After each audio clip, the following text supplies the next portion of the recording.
A vida cristã é um grande chamado vocacional.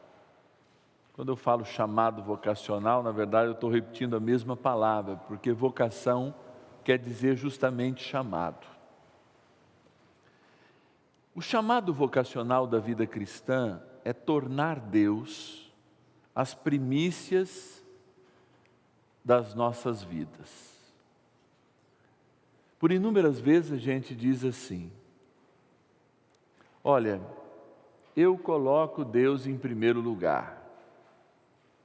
E parece que ao colocar Deus em primeiro lugar, existe uma oposição com a nossa vida. Eu coloco Deus em primeiro lugar e tenho que colocar minha família em segundo. Eu coloco Deus em primeiro lugar e tenho que colocar meu trabalho em segundo. Eu coloco Deus em primeiro lugar e tenho que colocar minha esposa em segundo. Assim como muitas vezes a gente faz com os filhos. Quando o casal tem um filho, ele acha que o objetivo do matrimônio é única e somente só cuidar dos filhos. Logo, os filhos vão embora quando chega o tempo oportuno e o casal já não se ama mais, porque cuidou em demasiado dos filhos, que era sim uma obrigação comum, mas não cuidou da sua relação, que era o primeiro sacramento a ser assumido antes mesmo do batismo dos seus filhos. Aqui eu não dou autorização para nenhum pai abandonar o seu filho, muito pelo contrário.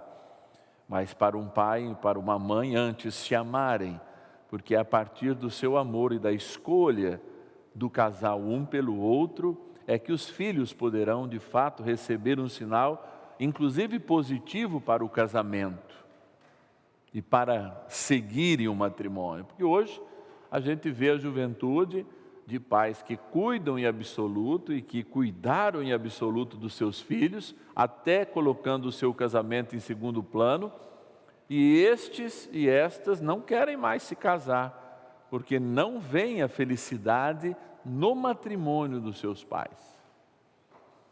Amados, quando nós estamos diante do segmento de Jesus Cristo, embora eu tenha aberto esse parênteses muito importante e profético para esse momento, nós estamos diante de escolhas. É claro e efetivamente que a escolha de um sacerdote, por exemplo, não é o matrimônio, e portanto ele renuncia o matrimônio para que na minha sexualidade as primícias também sejam de Deus, nas minhas escolhas.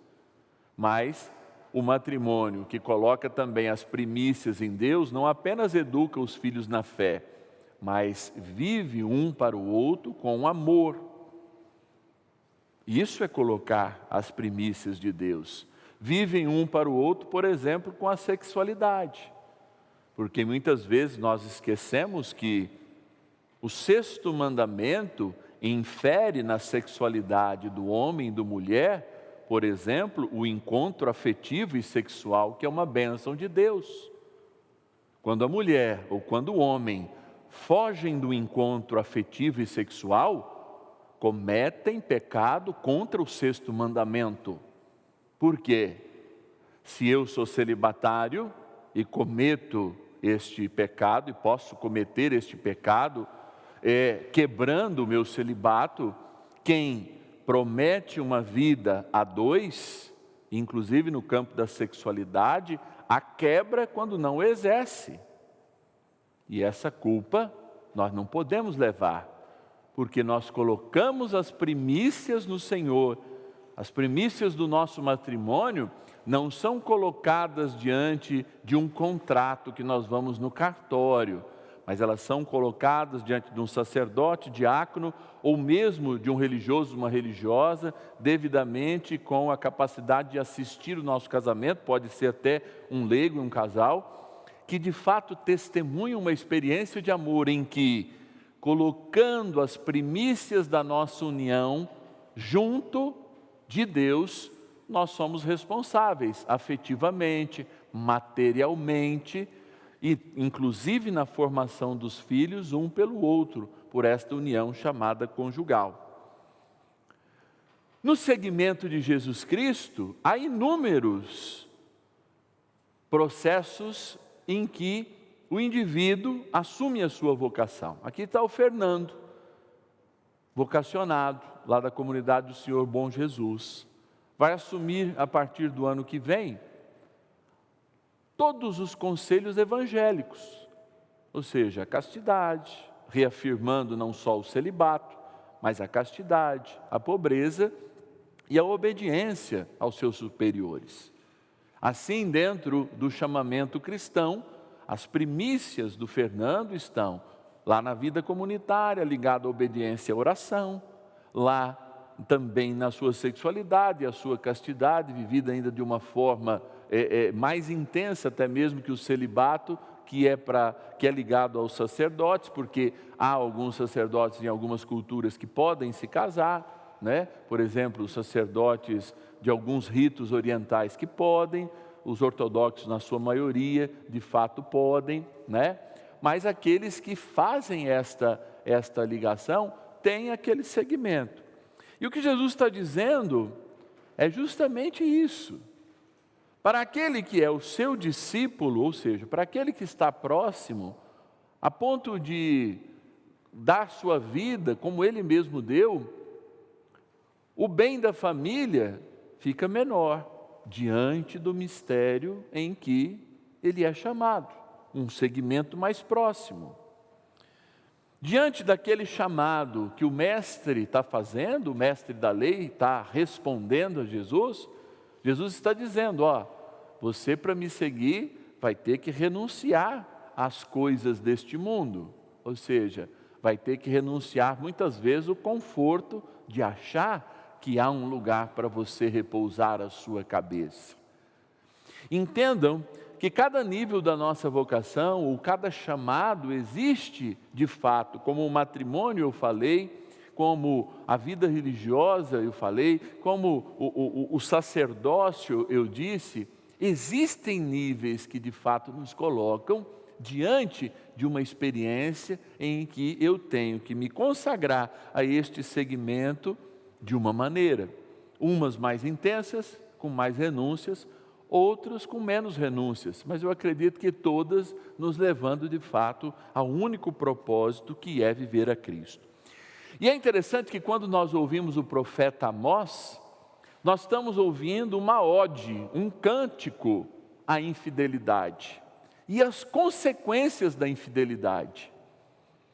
Então, nós que somos cristãos, no tempo que nós vivemos, nós temos que estar sempre atentos, e aqui eu não quero de maneira nenhuma parecer moralista, mas nós temos que olhar para a realidade do mundo e contrapor o mundo com os seus valores diante dos valores que nós aprendemos de Cristo, diante dos valores que nós recebemos por herança da palavra de Deus, que são valores práticos, são renúncias práticas, como essas duas que são evidentes.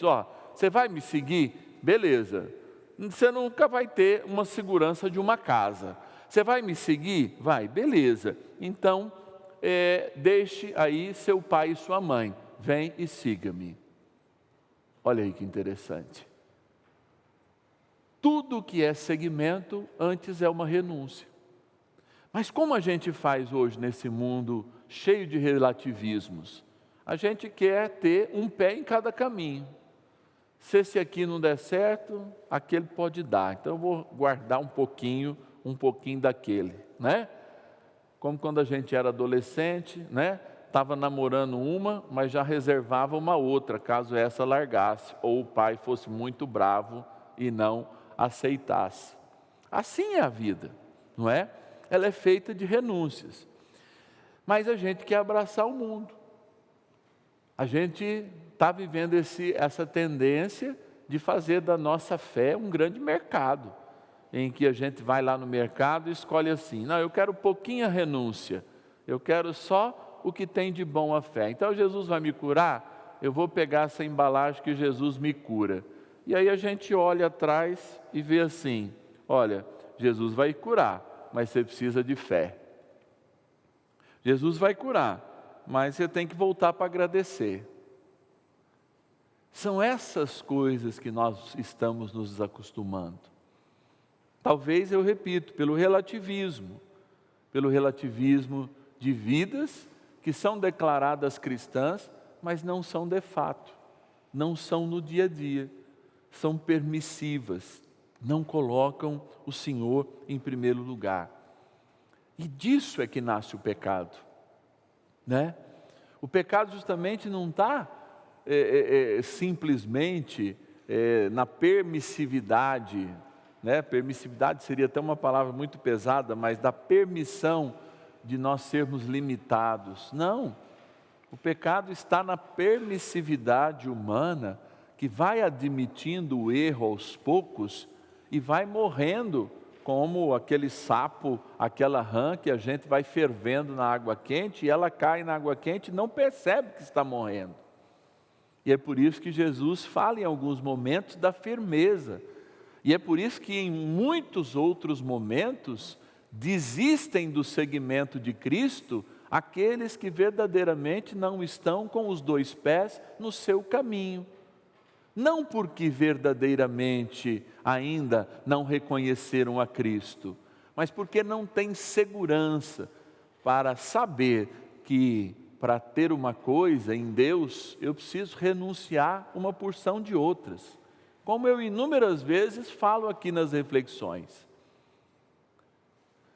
Se eu quero me casar e quero uma santa esposa, quando eu assumir essa santa mulher, ou quando eu assumir este santo esposo, eu vou renunciar a outros 4 bilhões de homens, a outras 4 bilhões de mulheres. Então, quando eu digo, fulana, eu te amo e quero casar com você, eu estou dizendo que não amo outras 4 bilhões de mulheres no mundo que poderiam estar no lugar da fulana. Assim também é a vida cristã. Quando eu digo que amo a Cristo, não cabe na minha vida superstição. Não posso ficar lendo o horóscopo ou contando com a sorte, porque a sorte está na minha escolha. Quando eu escolho a Cristo, eu não posso mais escolher pessoas, porque mesmo quando eu estiver com pessoas, as primícias da minha vida terão que ser o Senhor. E é muito fácil de testar. Quando Deus está nas primícias da nossa vida? Pega um domingo à tarde, na nossa casa, sentado e vendo televisão, a programação da Rede Vida. Aí chega uma pessoa que há muito tempo não vem em casa. Ela chega lá no finalzinho da tarde, às 6 você tem que tomar banho, porque às 7 você tem que estar na missa. E essa pessoa passa a ser mais importante que a Eucaristia, que você não viveu aquele domingo. É assim que nós dizemos para Deus a quem nós escolhemos. Quando alguém justamente nos desvia do caminho. E muita gente acha chato assumir um pecado mortal do que dizer para uma pessoa que chegou em casa às 6 horas da tarde, 5 horas da tarde, meu irmão, minha irmã, vão na missa comigo porque eu tenho que viver a Eucaristia à noite? Não, assume um pecado mortal por causa de uma pessoa que vem fazer uma visita em casa. Não é falta de educação, não é falta de discernimento da pessoa. Talvez ela nem volte mais por achar você mal educado, mas você não arrisca morrer em pecado mortal, porque ainda faltar a missa aos domingos, embora pouca gente confesse, me parece que o mandamento ainda não mudou, o terceiro, guardar domingos e festas. Não mudou. A gente pode ter mudado, mas ele não mudou. Então não são grandes coisas. Não são grandes coisas que vão desviando a gente do caminho.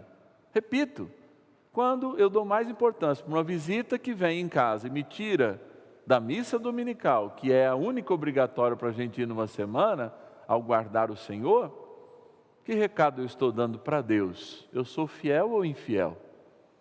A quem eu sou fiel? A amizade que eu tenho nesse mundo e que não me garante muito mais que uma amizade, ou a amizade que eu tenho do céu e o compromisso e o seguimento?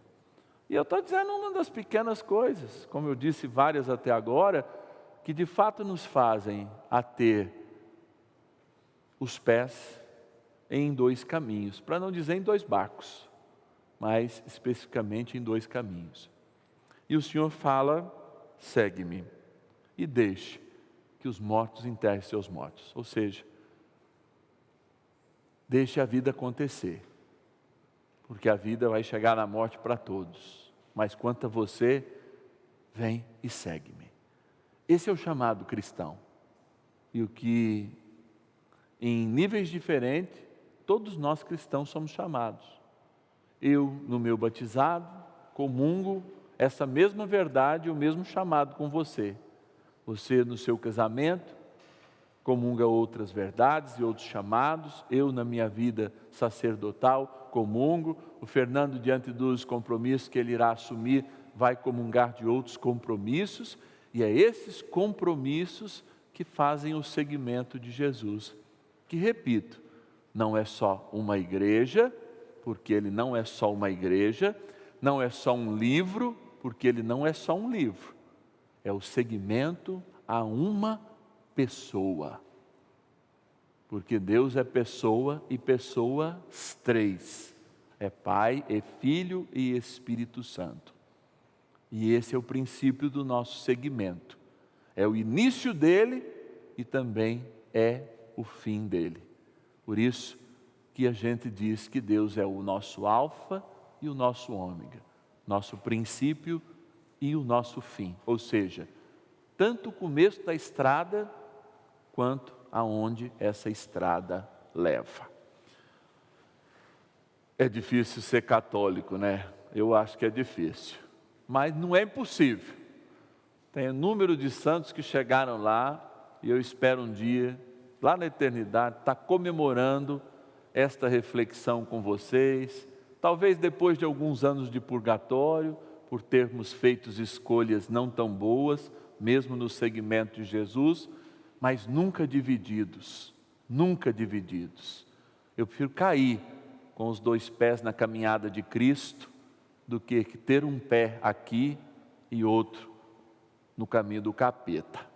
Louvado seja nosso Senhor Jesus Cristo. Para sempre seja louvado.